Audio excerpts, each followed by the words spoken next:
All right, let's talk security-based proctoring. Why presence is actually more important than detection itself. So we know that the number one tool used by law enforcement is just merely presence. And in fact, law enforcement presence actually deters more incidents than the enforcement of law itself. And I think we can all relate to that. So let's put ourselves in the driver's seat. We're cruising down the road. You see the law enforcement officer parked on the side of the road with their marked unit. Your initial response is tap those brakes, right? No one wants to get a ticket. But let's actually take it a bit further. So a neighborhood in your area has been experiencing a large number of burglaries, and it seems to be happening on the weekend.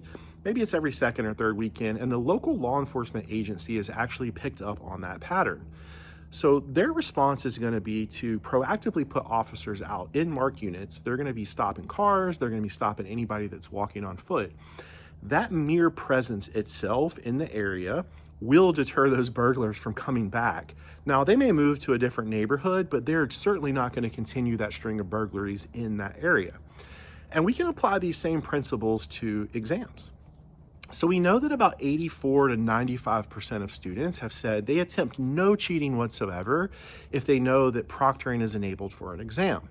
And on the flip side of that, albeit a wide range, about 30 to 70% of students have reported that when no proctoring is enabled, they have actually tried to cheat.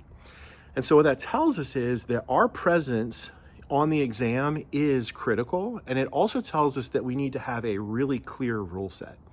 Now let's remember, it is not our job to make them feel like we're looking over their shoulder. In fact, we are watching their every move, literally. So let's respect that and understand that students do experience test anxiety.